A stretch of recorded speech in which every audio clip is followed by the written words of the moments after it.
are live. Olympus has spoken. It's spoken here. Thank you, Terry. Welcome problem. to the show. Simon filling in from Ocon. We appreciate it. Stay classy. Stay classy, San Absolutely. Diego. You send it to Eagle FPF and he'll hook you up. And the nonsense that you're tweeting at us So, did you have a good week? on the Hot Boys hotline. And But this isn't the first time these two teams match up. third time. This is the third time these Yeah. two teams see each Fourth other. time. No, I think it's third. It Yeah, might 'cause be you're third. you're counting it's 2-1 for pocket Hot- watch in there as well, but you're not Maybe, thinking yeah. that, So it's 2-1 for you guys, I think. We smashed you guys last year, and then the year before that, or the game, Malcolm Archer sacked me 7 times. Yes. And I tore my calf that game. I had 2 INTs that 7 game. times. You did. And Bryden had another one, too. I threw 3 or 4 that day, which is normal. 3. Yeah. Throw, But, 3 is the average. So since you're both here, Yeah. this is the perfect time to talk about both your teams. Why was it? Why? Okay, so I have a few excuses to why we didn't score. Catalava. We don't want excuses, Perry. Okay, Terry, so we the want reasons results. why we didn't score, we had a few dropped in the end zone. Offensively, we weren't able to move the ball too much. There was a lot of punts. We punted a lot. Defensively, we did what we had to do. Gatehouse has no knowledge of the game. He ran 3 times on 4th down. 4th and 15, he's running. Makes no sense. If there was if I think if Hot Boys Hotline had a better quarterback, they would have beat us. But not Les Verts. Yeah, Les Verts. They did win. They did win, yeah. No, they didn't. Get on deck one. No, Les Verts Cheval. They did. Okay, I'm not dumb. Some guy at work told me, he's like, no, they won by a point. Yes, they won, but no, you're not dumb. Okay. Yes, you are dumb. So I am Wait, dumb, what? and yes, they did win. Yes. So okay. So anyway, so what happened was they ended up scoring late, but they needed an extra point to get ahead, and they did it. It was a close game. With this, are No, Les it Verts Cheval? wasn't a close game, but it ended being one because It the ended whole being game close. was Les It was- Verts dominating, and then they just they got screwed in the hand. That's exactly my next point. Is that early on in the game, in the first half, what I saw was their defense just being get on deck's defense just being very unorganized, and it's unlike them because they don't usually allow too many points. But Les Verts Cheval showed that they're a really good team, and they're playing against a mediocre team. So like get on deck. when you're saying Les Verts Cheval are a really good team, are they? Would you consider them a scary? Are they an elite team, or are those ties holding them back right Those now? ties are holding them back, but I still maintain that I think I put them in my top 5 at the beginning of the season.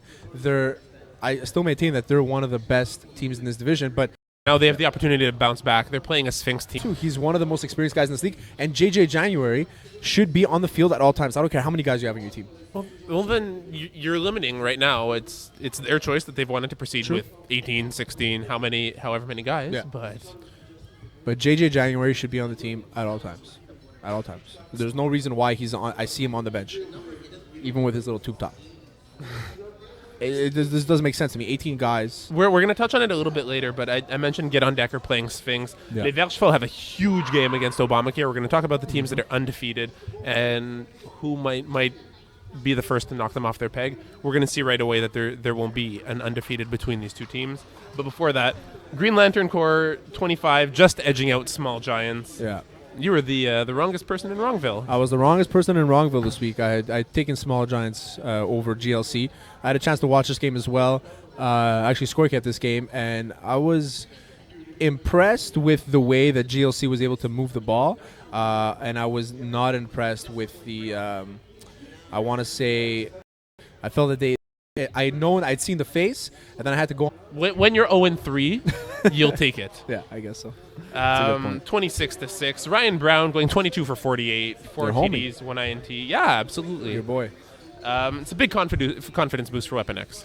Yeah, of course. I mean, it's always nice to get a W, right? And for Ryan Brown to come in and just really show that, listen, we're not going to take any kind of, I want to say, flack from a team that lost 70-0.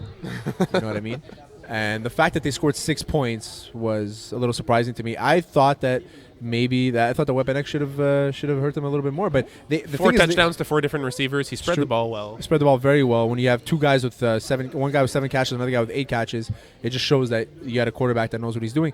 But the only thing is that I think that they should have been able to dominate, and they didn't dominate. The game was out of reach the entire game. I will say that. Lirog they never had a chance recently, and keeping them close For as ever long as it takes is what do you do if you're in a winless? are beyond me. So right now, also in the 0-4 tier, the Siths. My boys, I picked them top 5. So what do you do It's besides admit how wrong you are? you can't do much with these guys. They're not gonna take Stefan away from quarterback.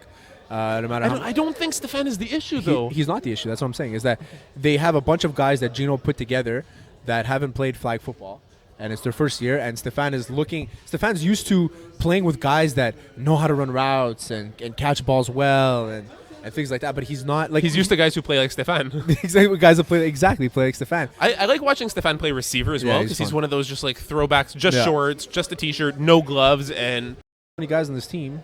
They have a last week. He's a 60 overall. Mm-hmm. He's impressive. Well, he's got the base rating for Div 5. He's got the base rating for Div 5. Bruins, is this just a case quarterback that just kind of? How is it that they're struggling this much in this game? It's FPF experience. Like we were talking earlier, and we said there's a lot of tackle guys that come in and they're at cap, they're at best a D3 player, and regardless if you play tackle or not, doesn't mean you're going to be a good FPF player because it's a different game. Those guys that dominate.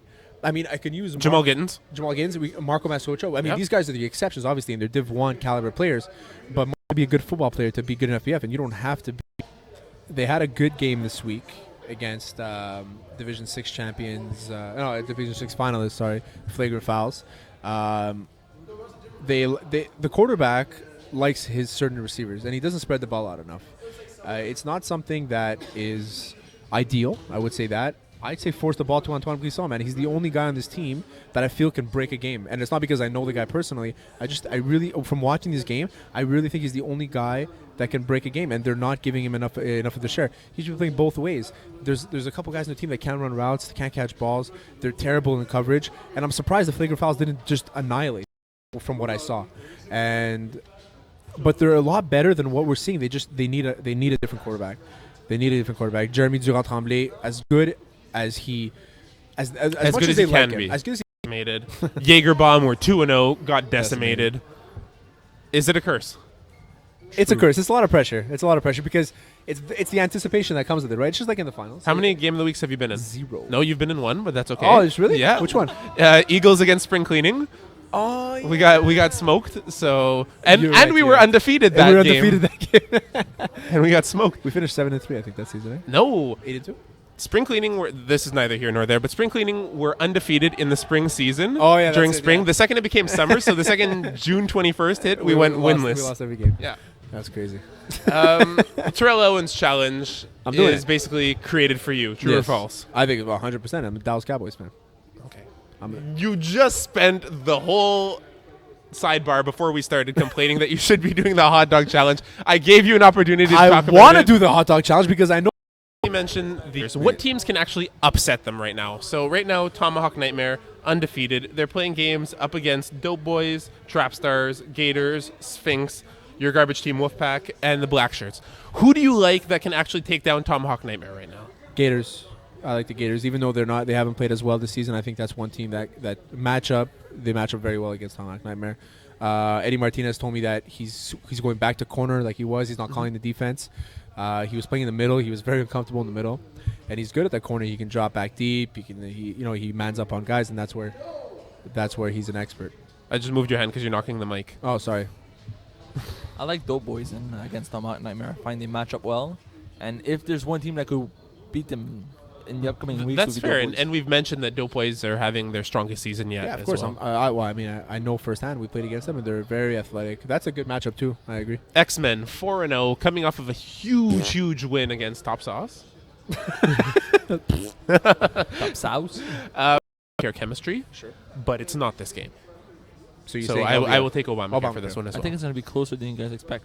I'm forcing you say it's going to be closer than we expect, and you still pick Obamacare. No. You don't get to speak for the rest of the podcast. I'm picking You're Bachelor fired. by less than 5 there points. you go. Thank You're you. fired. No, I'm not on our end. I want to fire you. Junkyard Dogs in 5B right now. They're having a standout season. I don't think we've seen them have this good a season since the Golden Girls. Golden Girls. Yep. They started off, I think, in Division 6 2 years ago. And what team was that? Junkyard Dogs. Okay. Or was it last year? They started off 5-0 at one point. Yeah, that was the Golden Girls. Oh, it was the Golden Girls. Okay. So I guess I'm dumb. I really thought they were Junkyard Dogs at that point. It's possible. Is that, okay, anyhow. I'll tell you. Anywho, yeah, man, they're looking good, and Jason Rossi is, I think, so good on him. I mean, So who do you like? looking- So to upset them, Pack, Les Huards, Weapon X, Flying Weasels, Les Patriotes, and I Rep That West for the upsets. Can anyone touch them at this point? Sits by week 10. Week 10, Siths could be fighting for a playoff spot. Yeah, but Week 10, Siths could also have 4 guys show up to the field. Week Or- 10 Siths, they can also all have herniated discs because they're all old as shit. But no, but it's just the reality. So that just happened. We should call them the geriatric. You just got moved to Div 1, Div 2 podcast. I have built One before we wrap. I have the table- 5-star table in of terror. 4A. and I got Longhorns in 4B. So if you're Division 6 and you're watching this game, I might be doing push-ups at your coin toss this week. So look out for me. We're going to try and videotape it. Snapchat it. With put it on that, Snapchat, bro. thank you so much for tuning in. We have that Super Bowl bye week, so we're going to be seeing you in a week's time. There won't be podcast next week, so don't tune in and be disappointed. However, we'll be there at the games. Come see us, tweet us, write. I got tweeted out right now. I just saw it. We're doing this live? Yeah, we're doing it live. We're doing it live? We promised we would. Okay, I think it was just FPF. It was just Eagle. It was just Eagle. Nothing. With that, thank you, Eagle, for being just you. Simo, thank you for coming in and filling in for Mokan. You might have some hot dogs to eat next week. Awesome leftovers. Terry, thank you for making me look better by comparison. Always. And that's our show.